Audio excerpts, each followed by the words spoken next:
what is reality? Knowledge? The meaning of life? Big topics you might tackle figuratively, explaining existence as a journey down a road or across an ocean, a climb, a war, a book, a thread, a game, a window of opportunity, or an all too short-lived flicker of flame. 2,400 years ago, one of history's most famous thinkers said life is like being chained up in a cave, forced to watch shadows flitting across a stone wall. Pretty cheery, right? That's actually what Plato suggested in his Allegory of the Cave, found in Book 7 of the Republic, in which the Greek philosopher envisioned the ideal society by examining concepts like justice, truth, and beauty. In the allegory, a group of prisoners have been confined in a cavern since birth, with their backs to the entrance, unable to turn their heads, and with no knowledge of the outside world. Occasionally, however, people and other things pass by the cave opening, casting shadows and echoes onto the wall of the captive's face.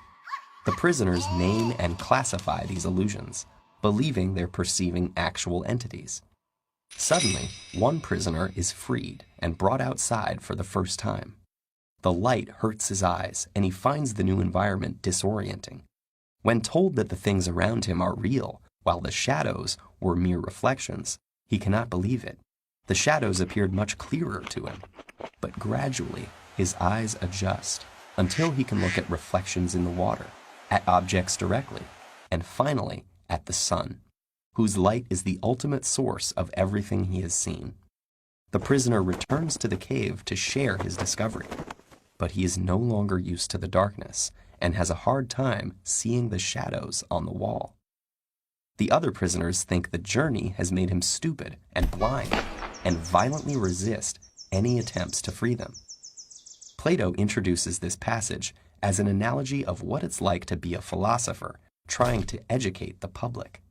Most people are not just comfortable in their ignorance, but hostile to anyone who points it out.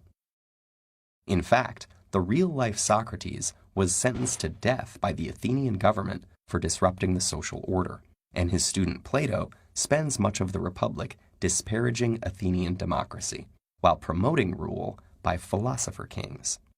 With the cave parable, Plato may be arguing that the masses are too stubborn and ignorant to govern themselves. But the allegory has captured imaginations for 2,400 years because it can be read in far more ways. Importantly, the allegory is connected to the theory of forms developed in Plato's other dialogues, which holds that, like the shadows on the wall, things in the physical world are flawed reflections of ideal forms, such as roundness or beauty. In this way, the cave leads to many fundamental questions, including the origin of knowledge, the problem of representation, and the nature of reality itself. For theologians, the ideal forms exist in the mind of a creator.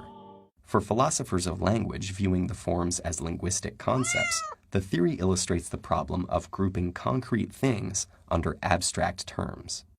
And others still wonder whether we can really know that the things outside the cave are any more real than the shadows. As we go about our lives, can we be confident in what we think we know? Perhaps one day a glimmer of light may punch a hole in your most basic assumptions. Will you break free to struggle towards the light, even if it costs you your friends and family? Or stick with comfortable and familiar illusions? Truth or habit? Light or shadow? Hard choices, but if it's any consolation, you're not alone. There are lots of us down here.